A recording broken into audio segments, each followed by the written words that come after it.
My name is Paige Mercer, and I was 25 the night my parents took me to dinner to tell me I was adopted. My mother smiled when she said they'd only kept me for the benefits, and that now I wasn't useful to them anymore. My father slid the paperwork across the tablecloth. They had already filed to cut me out of everything. I didn't cry. I didn't say a single word for almost a minute. But here's what neither of them knew. 6 months before that dinner, I'd found my birth family, and that night, I had seated them 3 tables behind my mother's chair. She just hadn't turned around yet. What happened when she finally did is the reason I'm sitting here 6 years later telling you any of this. Welcome back to Quiet Revenge Studio, where we tell quiet, true-to-life family stories about boundaries, dignity, and the moment someone finally stopped shrinking to fit a seat they were never offered. Have you ever felt like you had to earn a place in your own family? If so, this story will hit close to home. Watch until the end, then share your thoughts in the comments. And if you enjoy powerful stories of betrayal, resilience, and justice, make sure to subscribe so you never miss the next one. The restaurant was called Van Terre, and I had never been taken there in my life. My mother chose it. That should have been my first clue, because Diane Mercer did not spend money on me without a reason printed somewhere on the receipt. She wore the gray cashmere she saved for funerals and board meetings. My father, Wesley, had booked the table under her name, not mine, which I noticed when the hostess asked, and he answered before I could. There was no banner, no balloon tied to my chair, no cake waiting in some back kitchen with my name piped in blue. For a birthday dinner, the table was strangely bare, and the air between my parents had the careful politeness of people about to read a verdict. I had spent 4 years sitting in rooms like this. I booked tables like this for clients, for signings, for the quiet conversations families have when somebody dies and the money has to move. I knew the difference between a dinner and a deposition, and this had the temperature of a deposition. So I did what I always do when a room goes cold. I studied my breathing and I counted the exits. That was when I clocked the small brass number standing on the table behind us and to the left, table 9. I held it in my mind without quite knowing why. The way you note a landmark before you've decided you'll need to find your way back. I set my own thing down beside my water glass, a thin manila folder, plain and unremarkable. My mother glanced at it and assumed I think that it was a resume or maybe a card. She had no idea what I'd put inside it. You have to understand what birthdays were in our house to understand why I wasn't surprised. When I was small, my birthday was 1 candle, not 1 candle as a tradition, the way some families do a single tall number. 1 candle pressed into a grocery store cupcake my mother bought on the way home and never bothered to refrigerate. I'd watch it sweat on the counter while she took a call. Meanwhile, 3 weeks later, my cousin Brett got a rented bounce house and a caterer with little quiches on silver trays because Brett was my Aunt Renee's son, and Brett was blood. I remember asking the year I turned 8 if I could have a party too. My aunt was over drinking my mother's wine, and she answered for her. "We can only do one nice thing a month, honey," she said it kindly. That was the part that taught me the most. How kind people can sound while they're explaining your size to you. So, I learned the math. 1 cupcake costs less than a party. A child who asks for less is cheaper than a child who asks for the same. By the time I was 9, I had stopped asking for cake because I could see it made the arithmetic easier for everyone at the table, and being easy felt like the only currency I had. I didn't tell myself it was sad. I told myself it was efficient. That's the thing about growing up useful. You don't notice you've been priced until somebody reads the number out loud. And across that white tablecloth at Von Terre, 25 years old, I could feel my mother getting ready to read it. I left that house the week I turned 18 with 2 duffel bags and a community college acceptance I'd filled out myself. Nobody drove me. I worked nights at a pharmacy counter and took classes in the morning, then transferred to the state school and finished a paralegal program while waiting tables on weekends. I paid for all of it. I want to be clear about that, not because it makes me special,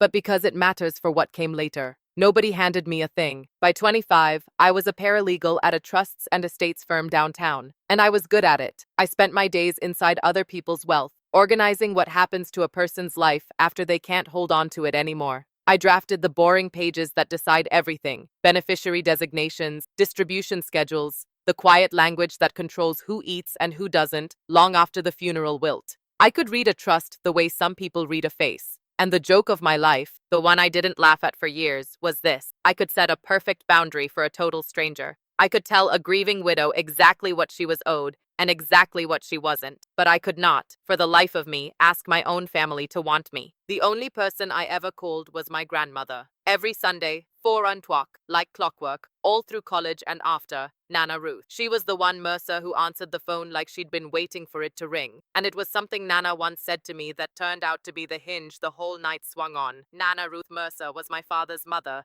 and she was the only adult in that family who ever made me like a person instead of a line item. She had opinions about everything and apologies for nothing. When I was 12 and crying in her kitchen because Brett had told me I wasn't a real Mercer, she put down her dish towel, took my chin in her hand, and said the sentence I carried for the next 13 years. You were chosen, sweetheart, not collected. Then she made me a grilled cheese and let me stay up too late. Nana died when I was 23. 2 years before that dinner, I gave the only eulogy that mentioned her by who she was instead of what she left behind. And within a month of the funeral, my parents quietly moved out of their cramped split level and into the larger house on Linden Road, the one that had been in the family for a long time, the one connected to Nana's name in ways I understood better than they realized. I didn't think much of it then. I was grieving. But there was a thing Nana said to me on one of our last Sundays, her voice thin over the phone, that I filed away without understanding. I made sure she told me that you'll never have to ask anyone for your own life. I thought she meant it as encouragement, a grandmother telling a granddaughter to be strong. It would be 6 months before that dinner,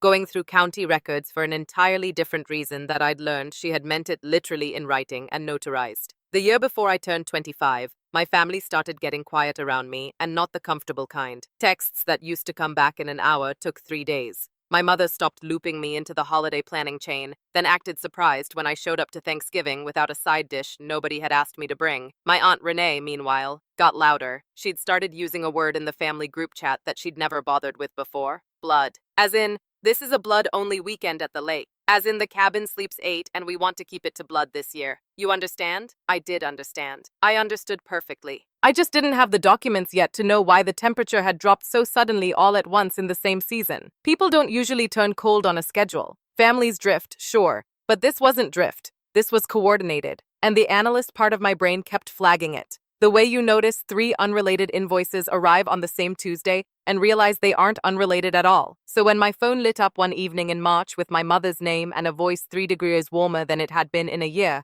I didn't feel flattered. I felt the small, cold click of a lock turning somewhere I couldn't see. Honey, she said, and she only called me honey when she wanted something. We'd like to take you out to celebrate 25 properly, the way we never quite managed. And every instinct I'd built in 4 years of reading other people's bad news told me the same thing. This is too neat. Here is what most people get wrong about my mother. They think the cruelty is loud. It isn't. The cruelty is the planning. The cruelty is a woman who never once managed a birthday cake suddenly reserving a corner table at Vonta and calling it celebrating you properly. When Diane gets generous, it's because a spreadsheet somewhere has told her the generosity will pay for itself. I'd watched it my whole life. I'd just never been the line item before. So I said yes sweetly the way she'd taught me. And then I hung up the phone and I sat at my kitchen table for a long time doing what I do. I thought about timeline. I thought about the house on Linen Road. I thought about the word blood showing up in the group chat exactly now, exactly this season, and about a sentence my grandmother had said to me before she died. And I thought about the manila folder already sitting in my work bag, the one I'd assembled 6 months earlier for reasons that had nothing to do with my mother, and everything to do with finally knowing where I came from. I didn't call my parents back to ask questions. I didn't warn them I'd been to the county clerk. Instead, I made a few calls of my own, quiet ones, the kind you make when you've decided you're not going to be ambushed. You're going to be ready. I won't tell you yet who I called, but I'll tell you the rule I live by. The one Nana never said out loud but taught me anyway. When my mother is sweet, someone at the table is about to lose something. I just made sure this time it wouldn't be me. People assume a story like this is about money, and I understand why. There's a will somewhere, a house, a folder slit across a table. But sitting in my car in the Vanterre parking lot that night, engine off, hands steady on the wheel, the thing I was afraid of losing had no dollar amount. I was afraid of losing the last idea that I had ever belonged anywhere, because as cold as that house had been, as transactional as every candle and every casserole, it was still the only origin story I had. They were still technically my parents. And if they cut that thread tonight the way I suspected they'd come to cut it, then I would be exactly what Brett had called me at 12. Not a real Mercer, just a girl somebody picked up and put down. That's the wound they were aiming for. And they knew it because it's the wound they'd been pressing on my whole life. What they didn't account for was that the wound had already closed. 6 months can do that if the right people find you. I checked my reflection in the visor mirror. tucked the folder under my arm, and walked across that lot with the particular calm of a woman who has read the last page of a book everyone else thinks is still being written. I wasn't going to a disownment. I was going to a goodbye I'd already chosen. They just didn't know it yet. We ordered drinks before anyone said a true thing. My mother praised the wine list. My father told a story about parking he'd already told in the car. And then, somewhere between the bread and the entree nobody would end up eating, Diane folded her hands and shifted into the voice. I know that voice. It's the one she used when she returned a Christmas gift in front of me and explained why it hadn't been practical. We've always done our very best for you, she began. Wesley nodded along a half-second behind the way he'd nodded behind her for 30 years. We gave you a roof, an education, more than some children ever get. I let her talk. I rested one hand flat on the manila folder beside my plate, and I watched my father's eyes flick down to it and away. The folder had a label on the tab, typed, just the top edge showing above my fingers. He could see 4 letters of it if he looked, and he looked too. I covered the rest with my thumb, not to hide it, just to let him wonder, and I watched the wondering start to work on him. My mother kept going about sacrifices, about how a child should understand the cost of being raised, and I thought about a sweating cupcake and 1 candle, and I said nothing. Then she paused, took a small sip, set the glass down with the precision of a woman reaching a slide she'd practiced, and said the line that opened the door to everything. There's something, Paige, that you should have been told a very long time ago. You're adopted, my mother said. She said it the way you'd announced a change to a dinner reservation. We adopted you when you were an infant. You were never biologically ours. I want you to know we never planned to keep this from you forever. She watched my face while she said it, and I understood that she was waiting for the collapse. This was the moment she'd built the whole evening around the corner table, and the cashmere and the practiced pauses. All of it engineered to land right here on the second, when her adopted daughter learned she'd been a stranger all along, and broke into pieces she could sweep up and walk away from. I'd love to tell you it didn't land. It landed. Some part of a person always braces for the floor to be there. And mine had just been told there was no flaw. But I'd had 6 months to learn this already, and the only thing my mother actually revealed that night was how little she knew about me. She leaned in, almost gentle, and delivered the sentence I will hear in waiting rooms and quiet kitchens for the rest of my life. We only kept you for the benefits. She smiled when she said it. That was the detail that freed me in the end, not the cruelty. I'd been raised on the cruelty, the smile. A woman does not smile delivering the worst news of your life unless she has rehearsed it enough times to enjoy the choreography. And in her smile, I finally saw the whole shape of it. I hadn't been a daughter who disappointed them. I'd been an asset that had finished depreciating. Benefits is a clean word for a dirty arrangement. And my father, to his discredit, tried to explain it like an accountant defending a tax position. There were assistance payments in the early years, Wesley said, not meeting my eyes. The adoption came with a small monthly subsidy when you were little, but that ran out a long time ago, when you were still in grade school. There were tax considerations after that. And there was your grandmother, of course, though he didn't say her name like that. He said Nana had certain expectations about family, that adopting you had helped them meet those expectations, and that meeting them had turned out to be, in his careful accountant's word, worthwhile for a good many years. I sat very still and let the arithmetic of my childhood rearrange itself into its true equation. The 1 cupcake, the hand-me-downs from Brett that came with the tags from Renee's returns still on them, the way the heat got turned down in my room first. They hadn't been poor. They'd been pocketing the difference between what a child costs and what a child generates, and I had been the generator. We invested in you, Wesley said, as if that settled it. As if a child were a rental property with a depreciation curve. And then my mother, impatient with his bookkeeping, cut to the line underneath all the others, the one the whole evening had been built to deliver. The subsidy has been gone since you were a child, Paige. And what came after it ends today? You're 25 now. There's simply nothing further that keeping you up does for us. She said it almost regretfully, the way you'd note that a coupon had expired. Now you're not useful. 2 sentences and they'd reduced a quarter century of being their daughter to a line that had stopped producing income. I reached for my water. My hand did not shake. I noticed that it didn't, and I filed it away as a small, surprising gift. Then my father did the thing he'd come to do. He reached into the leather portfolio he'd brought,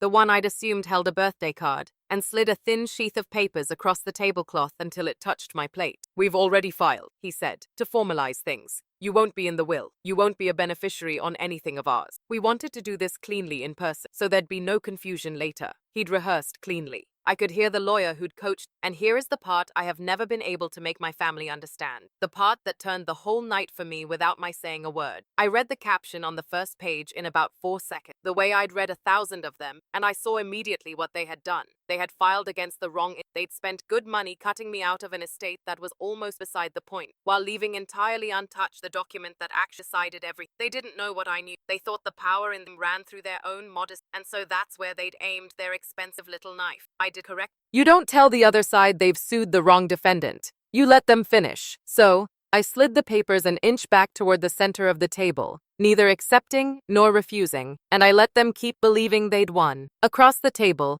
my Aunt Renee's voice arrived on speakerphone from my mother's purse because, of course, Renee was listening, because Renee had been the architect of half of this. Blood looks after blood, Paige, she said. Warm as a knife in soup. You've always understood that. I didn't cry. I want to be honest that part of me had expected to, that some 12-year-old still living in my chest had been braced for this exact table since the night Brett told her she wasn't real. But 25-year-old me just took a slow sip of water and set the glass down without a sound. And I watched something cross my mother's face that I had genuinely never seen there before. Disappointment. Not at me at the performance. She'd written this scene with a sobbing girl in the lead, and the girl wasn't sobbing, and it was ruining her ending. Aren't you going to say anything? She asked, and there was an edge in it now, the brittleness of a woman whose script has gone off the rails. I considered the question. I considered everything I could have said, the whole flood of it. 25 years backed up behind one small dam, and then she made the mistake people like her always make. She filled the silence by reaching for the line that had worked the first time, expecting it to work again. We only kept you for the benefits, she repeated, slower this time, leaning on each word, trying to draw blood she could see. But a sentence loses its teeth the second time you hear it from the same mouth. The first time it had been a revelation. The second time, it was just a confession and not about me. It told me everything about her and nothing about my worth. I set my napkin in my lap, smoothed it once, and let her watch me not break.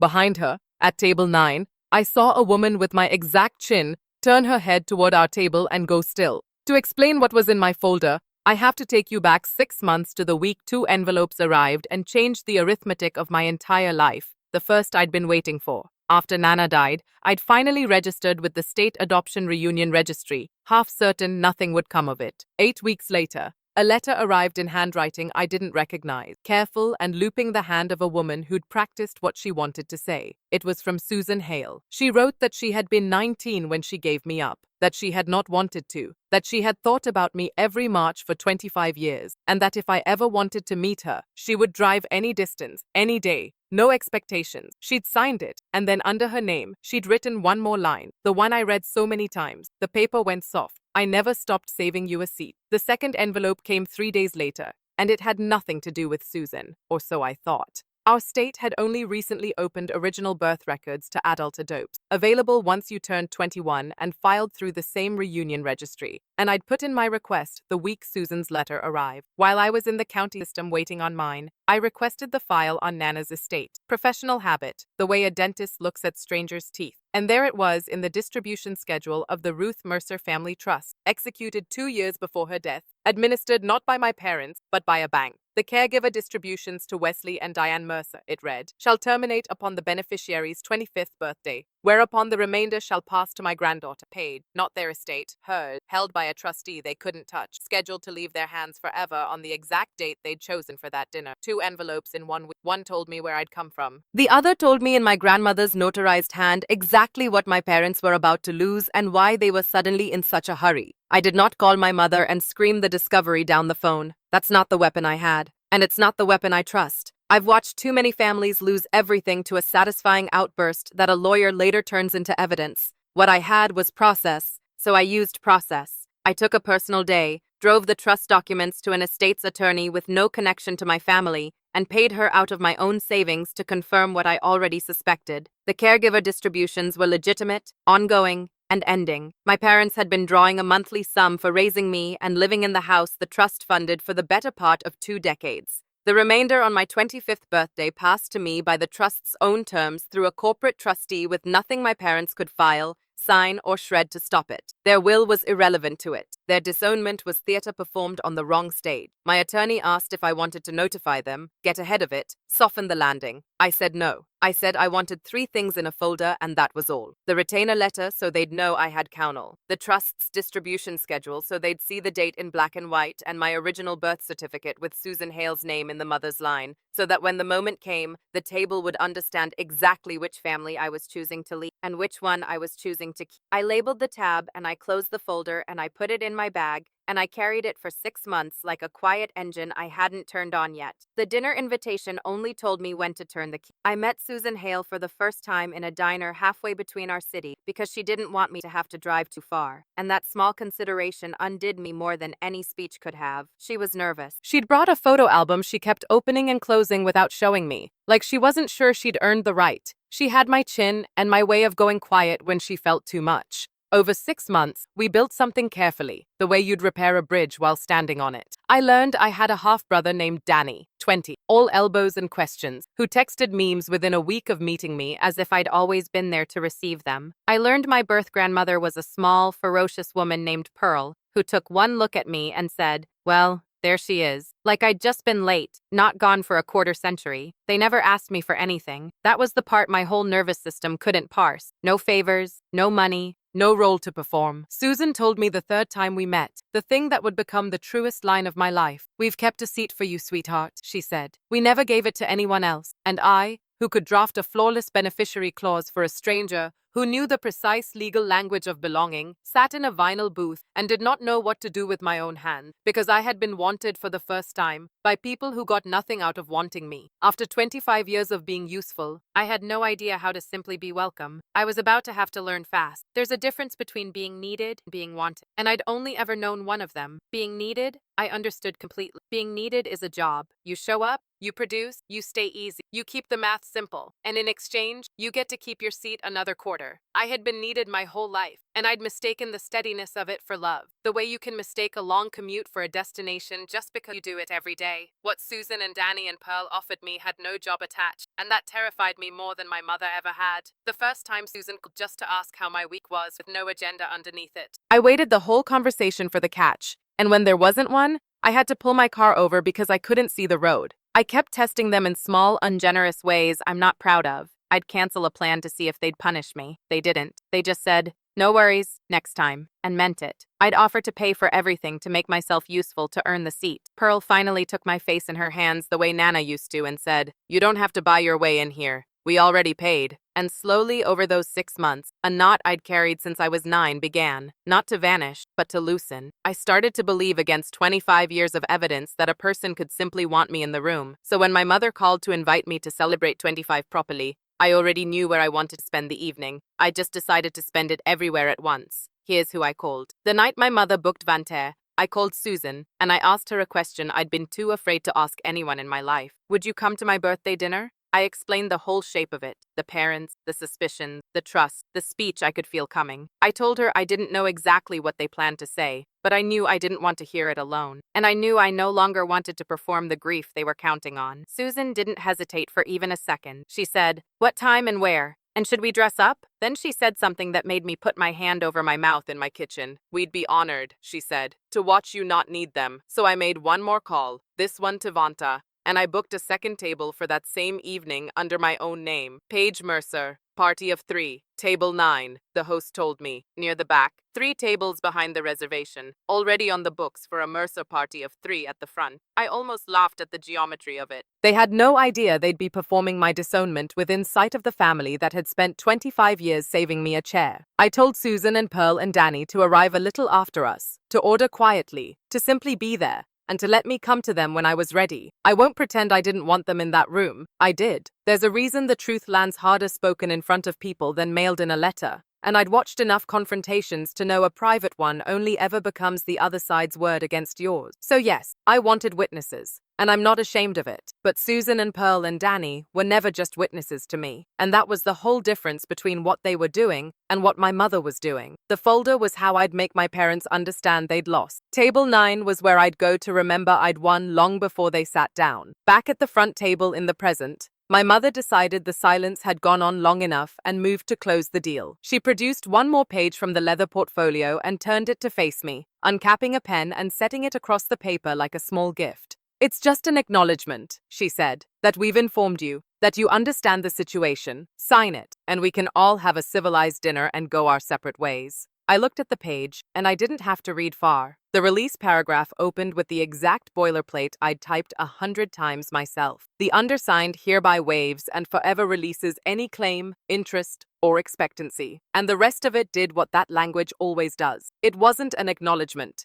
It was a waiver-wearing one, a tidy little document designed to have me agree on the record that I'd been notified and had no claim. The kind of thing a careful lawyer drafts to head off exactly the challenge I was in a position to bring. They wanted my signature while I was still bleeding from the reveal before the shock wore off, and I could think. It's a classic move. I've seen grieving people sign away fortunes at kitchen tables because someone slid the pen over at the right wounded moment. My mother was counting on my wound. She didn't know it had a trust attached to it. I left the pen where it lay. My father, across from me, kept glancing at my manila folder, and I watched the worry climb up his neck in a slow red tide. Wesley had always been the one who knew where the money actually lived. He'd seen the 4 letters on the tab. He was doing the arithmetic now, the same arithmetic I'd done 6 months before, and I could tell the answer was beginning to scare him. "Is there?" he started, then stopped. "Is there something we should know, Paige?" I smiled at him, the first real smile of the night. "Not yet," I said. That was when my Aunt Renee arrived in person with Brett trailing behind her, both of them feigning this surprise of people who'd been waiting in the bar for a text. "Paige, what a coincidence," Renee said, pressing a cold cheek to mine, and I understood instantly that Diane had summoned reinforcements. My mother liked an audience for her best work, and she especially liked one that would nod along and apply pressure if I got difficult. Renee pulled up a chair without being asked. Brett, 26, and still dressing like his mother bought his clothes, gave me a look I'd been getting since we were children. The look that said you were always going to end up at the kids' table eventually. Renee got right to it, because subtlety was never her instrument. "We just want what's best for the family," she said, laying a manicured hand over my mother's. "And families have to make hard choices about who's really part of them. You've always been such a practical girl, Paige. You understand that blood looks after blood." There it was again. That word, the one she'd been seating in the group chat all year, finally said out loud at the table it had been built. I looked at my aunt, who had answered for my mother the day I turned 8, and explained to a child why she wasn't worth a party, and I felt the last threat of obligation in me go slack. These were not people I was losing. These were people I was setting down. I'd carried them a long way, longer than they deserved, and my arms were finally gloriously tired. Across the table, my father wasn't joining in. He was staring at his hands. And then, while Renee was mid-sentence about the family's wishes, Wesley leaned toward me and said something low. "Just for me. Your grandmother loved you," my father said very quietly under Renee's chatter. He stopped there. For a moment, I saw the whole other version of Wesley Mercer, the one who might have existed if he'd ever once chosen a harder thing over a comfortable one. His eyes were wet. He'd loved his mother. I knew that much was true, and some part of him understood that the woman he'd loved had built a wall around me with her own money precisely because she didn't trust her son to protect me. That had to be a terrible thing to sit with at a dinner table. I waited. I genuinely waited because there was a version of that night where my father said the next sentence, the apology, the "I'm sorry, this is wrong, I won't do this," and I would have heard it. And it would have mattered. But he looked at my mother, who was watching him, the way a handler watches a dog that's wandered toward the road, and I saw him choose. He sat back. He picked up his water, and the almost sentence died in his throat where so many of his almost sentences had died over the years. That was the closest thing to love anyone at the front table offered me all night, and it lasted 4 words and a swallow. I didn't hate him for it. You can't hate a man for being exactly the weight you always knew he was, but I understood finally that the reason they'd filed in such a hurry, the reason for the whole rushed, cruel evening, was sitting behind his wet eyes. He knew about Nana's trust. He'd known the date was coming, and he had hoped desperately to get my signature on a waiver before I ever found out what his mother had done for me. So, I asked him a question, not loudly, not as a daughter. I asked it in the voice I use at the firm when I found the flaw in someone's filing, and I'm giving them the dignity of noticing it themselves. "Dad," I said, "which instrument did you file under? Your estate or Nana's trust?" The table went quiet in a new way. My mother's wine glass paused on its way to her mouth. Renee's manicured hand stopped padding. Wesley blinked at me like I'd started speaking a language he half recognized from a country he'd never visited, because in 8 words I'd told them 3 things they hadn't budgeted for. That I knew there was a difference between the two, that I knew which one mattered, and that I'd known long enough to learn the vocabulary cold. My mother had never heard me use that voice before. None of them had. To them, I'd always been the quiet one, the easy one, the girl who took the smaller slice so the table could stay pleasant. They had built this entire evening on the assumption that I would receive my fate, not audit it. What? My mother said, and it came out smaller than she meant it to. What are you talking about? I let the question sit. I've learned that the most powerful thing in any room is the person who doesn't need to rush to the answer. I turned my water glass a quarter turn on the cloth, lined it up with the edge of the manila folder, and I looked at my father, who had gone very pale, and who already knew, and who was silently begging me with his eyes not to open it. Then I opened it. I didn't make a show of it. There was no flourish, no slammed document, no speech. I simply turned the folder so it faced them, and I laid the 3 pages out on the white cloth, side by side, the way I'd lay exhibits in front of a client who needed to understand their own situation. The retainer letter, first, with the firm's letterhead, and the unmistakable line confirming that I was represented by counsel. The distribution schedule of the Ruth Mercer Family Trust. Second, with the relevant paragraph already there in black and white for anyone at the table to read. And third, my original birth certificate with Susan Hale's name, where my mother had assumed her own name belonged. I didn't point at anything. I let the paper do the work paper does. My mother's eyes went to the trust schedule first, because of course they did, because some animal part of her had always known where the money slept. I watched her read it. I watched the words go in. The caregiver distributions to Wesley and Diane Mercer shall terminate upon the beneficiary's 25th birthday, whereupon the remainder shall pass to my granddaughter, Paige. I watched her reach the word remainder and the word Paige, and I watched the color leave her face from the top down, like a window shade being drawn. She looked up at me and then at Wesley, and then back at the page, the way people do when they're hoping the second reading will say something kinder than the first. It didn't. It never does. Mom, I said gently, because I could afford to be gentle now. You filed against the wrong family. The one you cut me out of was always the smaller one. My mother is a fast woman, and I'll give her that. Even now, it took her about 10 seconds to assemble the full picture, and I watched her do it in real time. The house on Linen Road, funded by the trust that she'd assumed she'd live in forever. The monthly distributions that had quietly furnished her comfortable life, and that stopped by their own terms tonight. The remainder, the real money, the part she'd spent 2 decades adjacent to and never controlling, passing on this exact date to the daughter she'd just told she was finished with. And the waiver, her clever little waiver that I'd been seconds from signing, that would have been worth precisely nothing, because it released a claim on an estate that was never where the value lived. She had aimed every weapon she owned at a will, and missed the trust entirely. The cruelty had been free. The mistake had been expensive. And here is where I learned the last thing my mother had to teach me, which is that people like her never apologize at the moment they're caught. They pivot. Her face rearranged itself, the cold draining out and a terrible warmth flooding in, and she reached across the table for my hand. Paige, she said, and her voice had gone soft and wet and maternal, in a way it had never once been when it cost her anything. We're still your parent. Whatever's in those papers, that doesn't change what we are. We're family. The word family from the mouth that 20 minutes earlier had said, we only kept you for the benefit. I looked at her hand, reaching for mine, and I did not take it. The same sentence that had been her weapon was now in this light. The confession that cleared me to leave. People expect this is the part where I made them pay, where I detailed exactly what the remainder was worth, watched them squirm, maybe ordered the most expensive thing on the menu, and left them the bill. I understand the appetite. I felt, but I want to tell you the truth about power because I handle for a living. Strongest position in any the one holding the biggest number. It's the one that doesn't need the number at all. I had a career I'd built with my own hands. I had savings I'd earned waitings and drafting documents. I did not need Nana's remainder to free, and that more than any dollar figure is what my mother could not survive understanding. So I closed the folder. I gathered the 3 pages back into it unhurried, and I kept the pen they had brought for my surrender and set it neatly beside her plate. I'd won the thing they thought we were fighting over before any of them sat down. And I'd won it by knowing, by preparing, by refusing to be ambushed. There was nothing left to argue. There was only the choice of where to spend the rest of my birthday. And I'd made that choice 6 months ago in a vinyl diner booth when a nervous woman with my chin slid a photo album across a table and didn't ask me for a single thing. I administer estates for a living, and I'll tell you what I tell every client who's being circled by people who only appear when there's something to gain. If someone in your life shows up only when you're useful, you already know what that is, and no amount of shared history makes it love. If this story is resonating with you, type boundaries in the comments. Your voice matters, and keep watching because the turning point you've been waiting for is just moments away. I stood up. I did it the way you'd rise from any table. No drama, just a woman pushing her chair back and reaching for her folder. but the effect on the front table was immediate. My mother's hand was still hanging in the air where mine should have been. "Sit down," she said, and the soft maternal mask slipped, and the old cold control snapped back into her voice like a bone setting. "Sit down, Paige. Where on earth do you think you're going?" Renee straightened. Brett for once stopped smirking. My father just looked tired, the look of a man watching the only good thing his mother ever did walk out of his reach forever.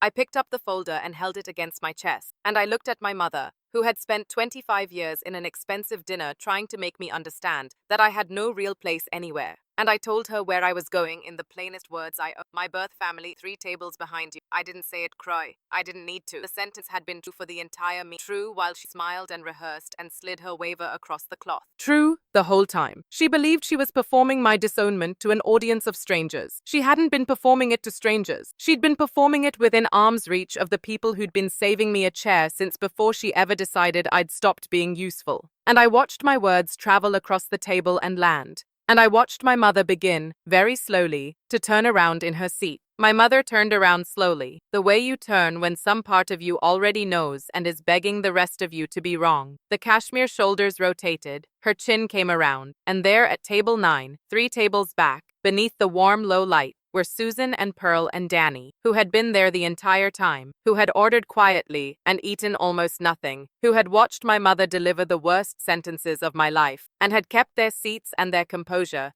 because I'd asked them to let me come to them. Susan met my mother's eyes first. She didn't glare. She didn't gloat. She just looked at the woman who had raised her daughter on one candle and a calculator. And then she looked at me, and her whole face opened like a window in spring. Pearl, small and ferocious, had her napkin already folded by her plate. Ready. Danny had stopped pretending to look at his phone. My mother's gaze went from Susan's chin to mine and back again, doing the resemblance math. And I saw the exact moment she understood that the family she just told me I didn't have was sitting 15 feet behind her in real chairs at a real table. Having watched her do the one thing she could never take back in front of witnesses she didn't know she had. She turned back to me, and her mouth opened, and nothing came out. For the first time in my entire life, my mother had no script. And in the silence where her next cruel line should have been, a chair scraped back at table 9. They stood up, all 3 of them. Not to make a scene, not to confront anyone, just to be on their feet when I crossed the room to them the way you stand for someone arriving at a gate after a long flight.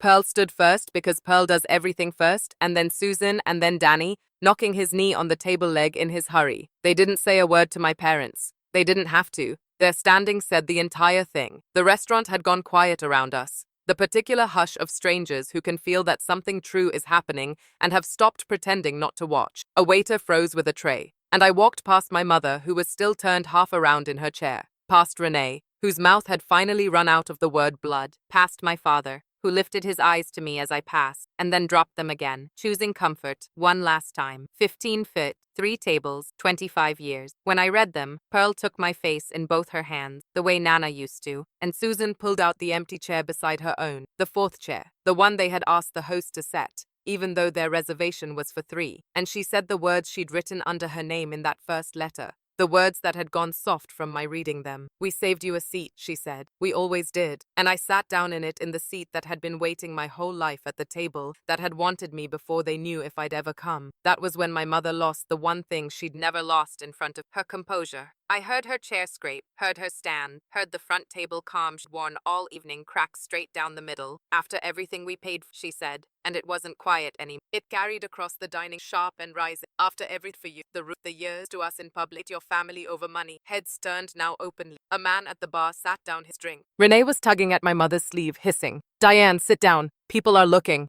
But my mother was past the reach of her own handler for the first time in her life because the script was gone, and all she had left was the truth coming out sideways. "We gave you everything," she said to a room full of strangers. And I noticed she said gave, not loved. Even now, even cornered, the word love would not come because it had never been in the inventory. I stayed in my seat at table 9. I didn't stand to match her. I didn't raise my voice to meet hers. Susan's hand had found mine under the table, and I just held it and let my mother be loud, because the loudness was doing my work for me. Every person in that restaurant was watching a calm young woman, seated quietly with people who clearly adored her, and a furious older woman shouting about everything she'd paid for. And there is not a human being alive who hears a parent screaming about money and thinks, "Ah, there's the real family." My father never stood at all. He just put his face in his hands. I let her run out of words the way a storm runs out of rain. And when the quiet came back, I did one last thing before I gave her the rest of my attention to my actual family. I stood, walked the 3 tables back to the front, and set a single page down on the white cloth in front of her, the trust's distribution schedule. I left it face up.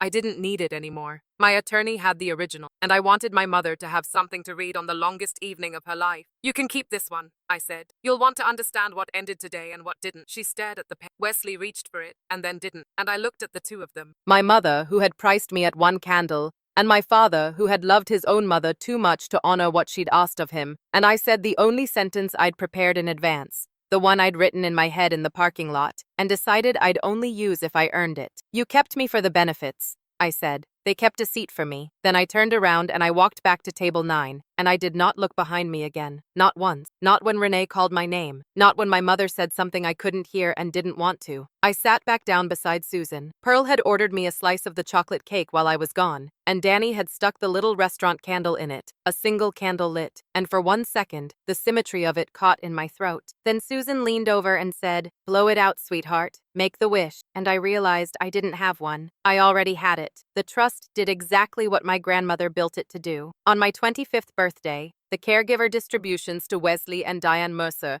ended on the date, and by the terms Nana had notarized 2 years before she died. The remainder passed to me through the bank trustee, untouched by the will my parents had spent good money revising. Because you cannot disinherit someone from a trust you don't control. Their waiver, unsigned, was worth what it was always worth. Within a year, my parents sold the house on Linen Road, because without the distributions, they couldn't carry it and moved into something smaller. And I am told Renee was furious to learn that none of Nana's money would be flowing toward Brett after all. Story of that traveled the Wade story through the family and then passed. And the version where Diane Mercer is the devoted mother, wronged by an ungrateful adopted daughter, never quite, because too many strangers at Vont had watched a woman scream about every paid while a quiet girl held hands with the family. I didn't sue anyone. I didn't post anything. I simply stopped answering and I let the silence be the boundary, which is the only kind that ever holds. My father texted me once a few weeks later. 3 words. "I am sorry." No name signed, no follow-up. When I didn't reply,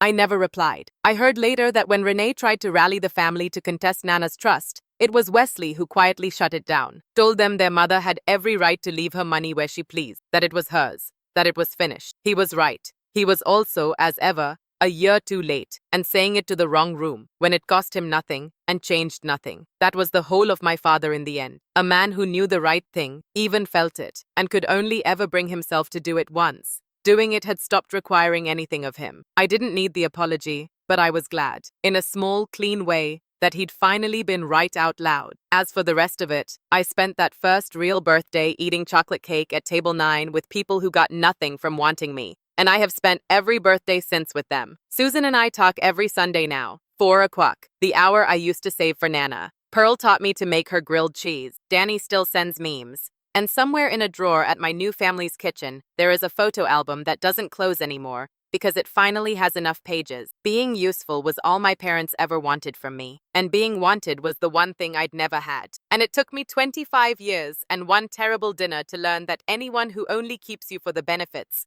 has already told you in the plainest language there is, that they were never your family at all. That's my story. 1 candle for 24 years. And on the 25th, a whole table that lit them all without being asked. If you've spent your life trying to earn someone's approval, remember this: the people who truly love you won't keep score. You deserve a seat at the table without having to fight for it. If this story touched your heart, share it with someone who may need this reminder today. I'd love to hear your thoughts in the comments. And if you enjoy powerful stories about family, betrayal, and finding your worth, make sure to subscribe. Thank you for watching, and I'll see you in the next story.